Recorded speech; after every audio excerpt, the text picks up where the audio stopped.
Hello everyone, and welcome back to The Legend of Zelda, your friendly neighborhood Twilight Princess. In this part, we get some good use out of our newfound swinging powers, I guess. Okay, Um, Ted, I'm just gonna stop you to say that would have been funnier if you had just stopped at your friendly neighborhood princess. yeah, but the game's called Twilight Princess, and I have to. Oh yeah, You have to complete the title. You haven't been guess. saying Twilight in any of the other titles, so... I think I brought it up. No, I said Twilight, Tom Clancy's Twilight Princess, at one point. I don't know, and also. Midna, you know, she's a jerk, but she's also in some ways more friendly than Zelda is, because Zelda's all like quiet and crap and is like, Well, yeah, I think Zelda's more emotionally closed off. yeah, probably, because, you know, Midna's a lot more personable. I guess, you know, I'm sure that Relatable? there's plenty of interesting reasons why Zelda is emotionally stunted, but we're not going to hear any of them because this game doesn't care about her at all. There are No, not at all. there are no interesting reasons why Zelda is emotionally stunted. They're just going for the typical Japanese warrior Kudere. princess kind of character. There's a term for that, but I forget what it is. And Midna is the annoying sidekick. Every anime must have an annoying sidekick. You know, that's how it is. Is she annoying though? Does she fill that trope? Well, I'm sure Link finds her plenty annoying. She's the amusing to the audience brand of annoying. Well, you see, but I'll argue that we never see Link emote. he All smiles. Link does is smile at her. He's like, "Hello." He Hello, how are emotes you? very rarely, and half of his emotion is giving Midna a slight look, like, get off my head. That kind Okay, of thing. so, but the way you're describing her makes her sound not like an anime sidekick, but like a DreamWorks animation sidekick. There's a which- lot of crossover between the two concepts, trust me. Okay, point granted.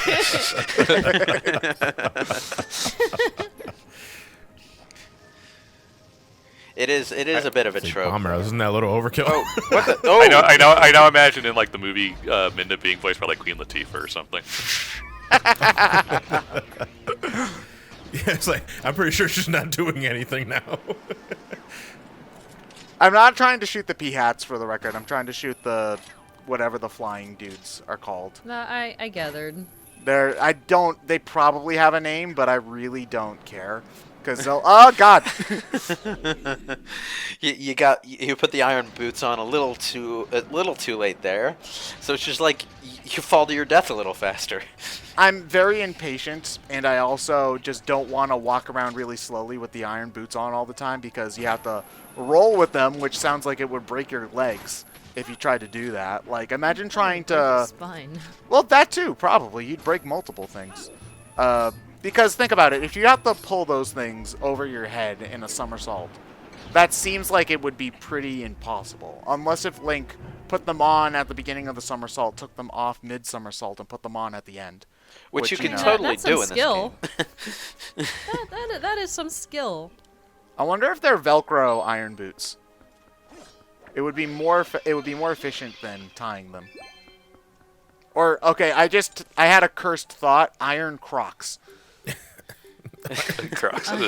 I don't see any Just like buckles. cursed thought. I don't see any buckles. I don't see any laces. I don't see anything that would indicate how these things would get on or off your feet. So Nano particles like Iron Man. They're Hits a button and they materialize over his feet. yeah, Science. you know, I have so many problems with that concept, and most of them have to do with the structural integrity. You hate fun though, Louis. Yeah, the so structural you're paying integrity of that armor is worse than No, the to be fair, I always found that stupid as well. It's at like, the okay, very least, I think in some scenes of when did they first have it? It was either Civil War or Infinity War, where they show like it does break more often, but they just grow back because science. Which means what's the point? Yeah, well, I mean, Which means the suit can never actually break. well, I know. Well, that's probably why he designed it that way. But at least, you know, it does pay attention to, yes, the individual parts are more fragile, I suppose. I mean, granted, Iron Man's never been my favorite Marvel I don't think hero he's anyway. ever been anyone's favorite. That's why they still had the movie rights when the Marvel Cinematic Universe began. Well, that's true, but he's also just a gigantic asshole, Okay. which, you know. To show how bad it was before the MCU, Iron Man in the comics was just the guy who owned the Avengers Manor. Yeah, pretty much. Nobody gave a crap at all.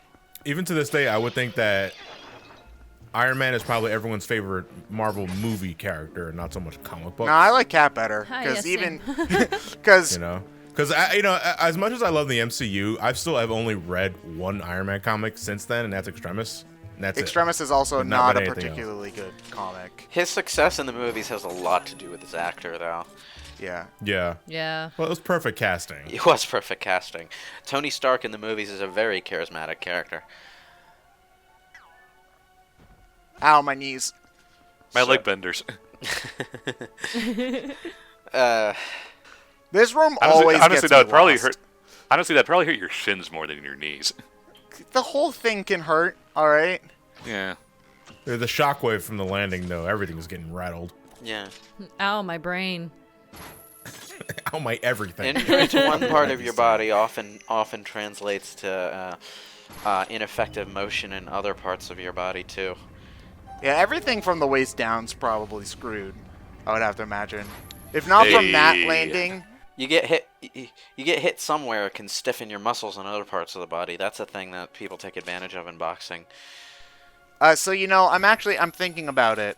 What's the max falling damage in Zelda? Because falling from the City of the Sky down is probably actually not all that painful to Link, considering, because it only What, does he like just a Face quarter. plants like Sonic the Hedgehog. Do you take does the damage get higher the higher you fall? I don't know about in this game. It does to an extent in Ted, Ocarina. there's but a grading right there. Thank you. I know. There's usually like 2 levels of fall. Like there's a short fall and a long fall. Yeah, but the Yeah, long fall's only there's like regular- 2 hearts. Yeah. Because long fall is his usual oot shoot Yeah. clip. Yeah, I would because normally all my shortfalls are accompanied by a roll, which I don't take any damage. Yeah. Yeah. Yeah. But a long fall though, I don't know if it's like Mario 64 where if you the longer you fall, the more damage you take. Then again, I can't think of many scenarios in Ocarina of Time where you fall for that long. Like I guess if you glitch to the top of some stuff. Fire temple. Maybe Fire Temple or Death Mountain. but- Definitely Death Mountain. And I do believe that you take extra damage. Yeah, but still, it But- probably wouldn't kill him. He probably would just be like, "Ow, Oh, of okay, I'm gonna course drink not, red but potion and be better." But in the relation to game mechanics, there are different levels for most games.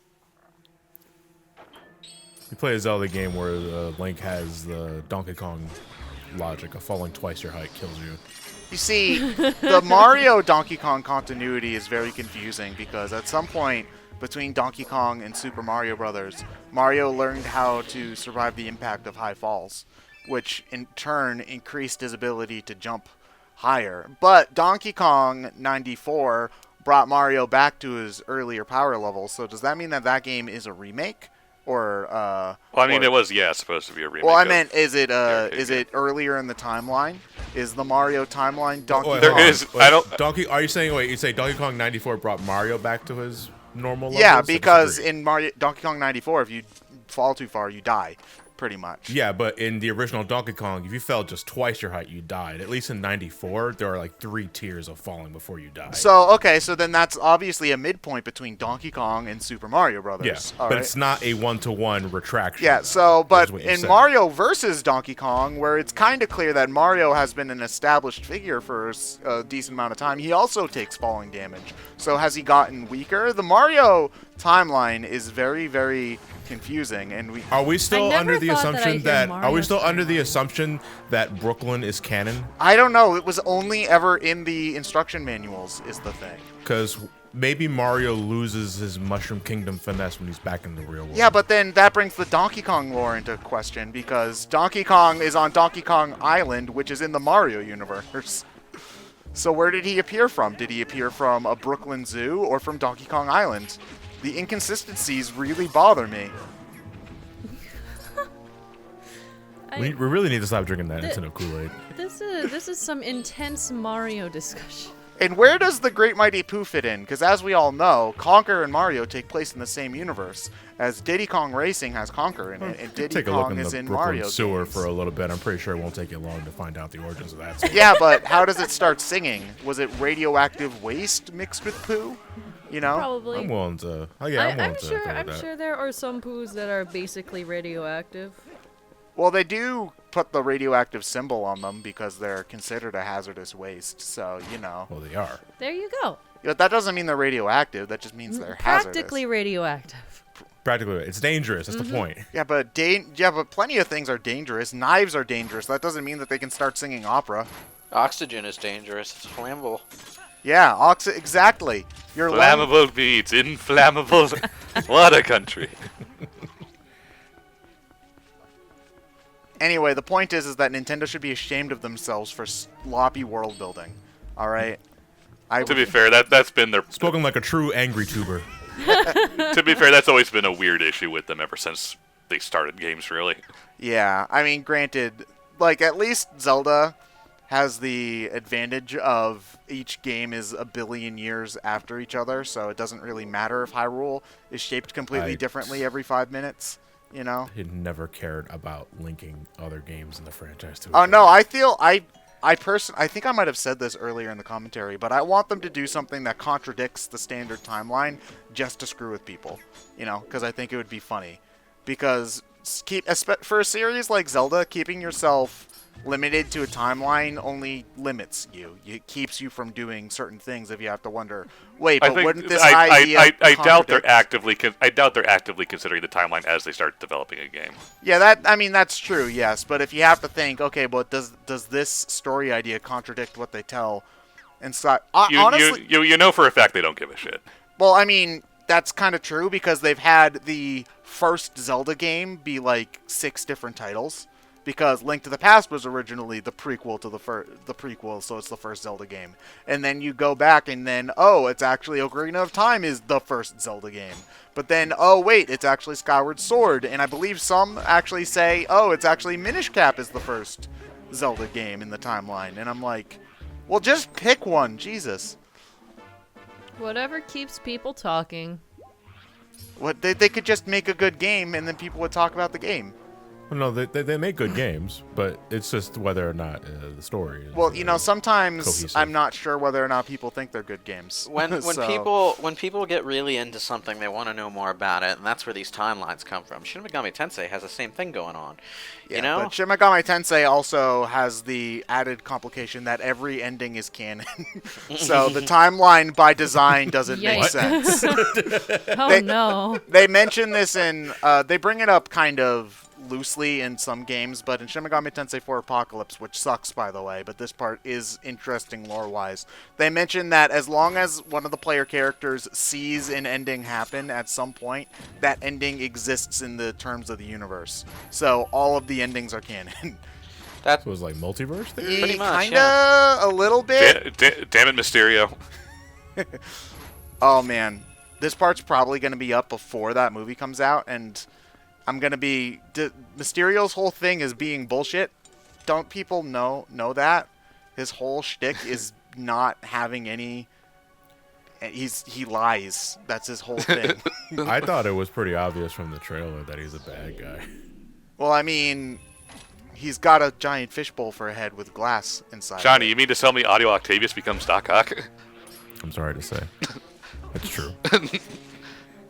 Next, you'll tell me Harvey Dent becomes Two-Face. Can I say though, like I know this is, well, the video's almost over. I don't give a shit. Wait a minute, I never give a shit. Can I just say that You need more fiber, man. I'm really glad we live in a time where Mysterio of all villains is being adapted into a live action film, and he looks fantastic. Oh yeah, no, because I mean, I feel like one, you know, the one good thing about having like 50 million different Spider-Man movies is that now that they have them in their consistently good movie franchise, they're forced to use some of the still cool but less well-known villains for them. Like, because Mysterio's a good villain. He's silly, don't get me wrong, but he's a good, fun villain. And, you know, it's more interesting to see them do something with him as opposed to doing Goblin again, you know, or Ock again. You know, one of the more memorable parts of the Spider-Man 2 video game, based on the old movie series, is the little side quest involving Mysterio. Yeah. Oh, the game crashed when I completed that quest. Yeah, but I'm glad that they did that because Spider-Man is probably the Marvel villain. No, okay, never mind. He's the Marvel hero with the most good villains. So using the other ones that aren't the most famous ones is a good thing to me. So wait, the game crashing after you finished that was that a Mysterio illusion? Or It was one of Dr. Robotnik's diabolical traps. Yes. Oh, okay. I thought it was an illusion. I'm sorry.